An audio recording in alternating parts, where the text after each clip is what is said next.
this issue of women's health as we set the stage for a little bit more in-depth questioning, but just the areas in which you have covered, the journey that this has taken you through, and your experience in Sierra Leone. Excellent. Thank you, Doctor. Good evening, ladies and gentlemen. First of all, the issue on uterine health is a very important one that also is a stigmatized subject within the African continent. A lot of women don't talk about these issues.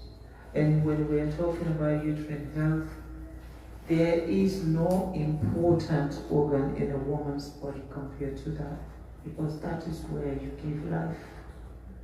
But it is one of the issues that are neglected globally. The only time a woman talk about a health situation is when it has actually gone out of hand. I'll give you an example. This is just a funny example about myself. I knew I had fibroids in the last 5 years. But every time I go to the doctor, they check, they said, oh no, they're so small, we can't do anything about it. For people who are medical people, I mean, I'm not a medical person, but that's what my doctor has been saying to me. But there is a time in the month, whenever I'm about to see my menstruation, you will see it in my body. Sometimes I'll be size 12, and then in 24 hours, I'll be size 16.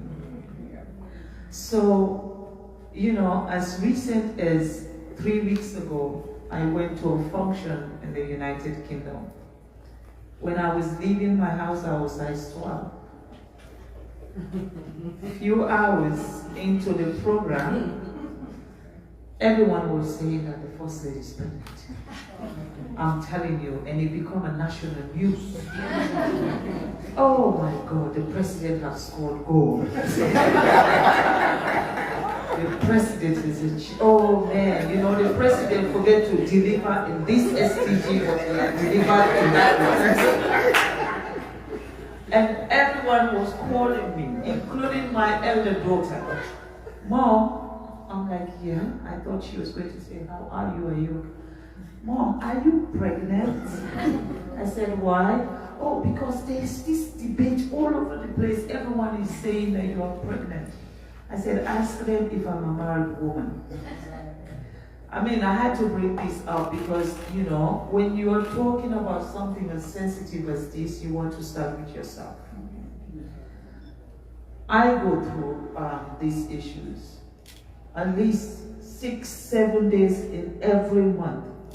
I have to struggle where my menstruation is so heavy, I feel dizzy. I feel faint all the time. But nobody's talking about that. People only want to talk about the shape of your body. And they start to really, you know, say things about you that actually gives other women the opportunity to stay silent. And we have to talk about this. This is very important. A whole lot, at least 80% of African women have fibroids. And they are dying. And they are dying in silence because they don't want people to know that they have fibroids. So for me, I felt like, you know what? I have been given the opportunity to speak up for the voiceless. And I'm using my voice to actually start with this. Because I'm campaigning on menstruation. I'm giving women voice to talk about menstruation. Because menstruation is not a crime. You know? This is something that is part of our biological clock. But you don't want to, even your husband don't want you to talk about menstruation. And when you start seeing your menstruation, you know, people think, okay, if I'm seeing my menstruation, I'm not allowed to sleep next to my husband. Well, if I am not seeing my menstruation, my husband is also not allowed to sleep next to me. So it's one of the two. It's either when I am on my menstruation, we are together, you support me, and when I'm not on my menstruation, I will support you in your own way. You know? So it's the same thing with the uterine health. There is no point of us being ashamed. This is our body, it's part of our organs. When men had prostate cancer, they talk about it. So why are we scared to talk about something that is killing us? I think it is now.